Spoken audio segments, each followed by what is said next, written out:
નમસ્કાર દોસ્તો, હું છું ગોપાલ ઇટાલિયા. આ તમે મારી પાછળ જોતા હશો, અત્યારે માવઠું આવ્યું છે.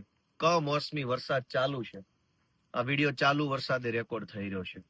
ખેડૂતોને મગફળીમાં, સોયાબીનમાં, કપાસમાં, લગભગ તમામ પ્રકારના વાવેતરમાં ખૂબ મોટા પાયે નુકસાન થયું છે આ વરસાદના કારણે. ગઈકાલ રાતથી જ વરસાદ આવે છે. એક તો ખેતીનો ધંધો વર્ષોથી નુકસાનીનો ધંધો થઈ ગયો છે, છતાં પણ ખેડૂતો ખેતી કરે છે. અને ઉપરથી વારંવાર આવા માવઠાઓ આવે છે. ક્યારેક વરસાદ ઓછો આવે, ક્યારેક અતિવૃષ્ટિ થાય, ક્યારેક માવઠું થાય. ખેડૂતોએ દવા, ખાતર, બિયારણ, પાણી, મજૂરી પાછળ જે ખર્ચો કર્યો હોય એ ખર્ચો વળતરના સ્વરૂપે જો સરકાર પાસેથી મળી જાય તો ખેડૂતને નહીં નફો નહીં નુકસાનના ધોરણે આખું વર્ષ નીકળી જાય.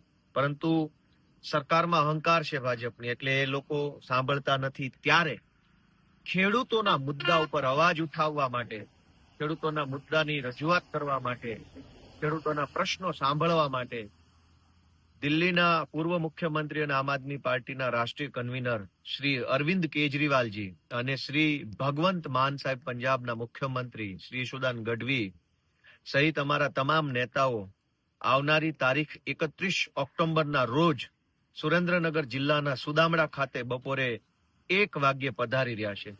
હું આખા સૌરાષ્ટ્રના તમામ ખેડૂતોને વિનંતી કરું છું કે આ ભાજપની સરકાર તો આપણી વાત સાંભળવા તૈયાર નથી, પરંતુ આ વખતે એવડી મોટી સંખ્યામાં આપણે આપણું શક્તિ પ્રદર્શન કરીએ, ખેડૂતોની શક્તિ બતાવી દઈએ અને એ 31 તારીખે સરદાર જયંતિના રોજ સરદાર પટેલ એક ખેડૂતોના આગેવાન હતા. એમની જન્મ જયંતિ નિમિત્તે આખા ગુજરાત ભરમાંથી, આખા સૌરાષ્ટ્રથી એટલી વિશાળ સંખ્યામાં ખેડૂતો ઉપસ્થિત રહે કે ભાજપની સરકારના આંખ કાન ખુલી જવા જોઈએ.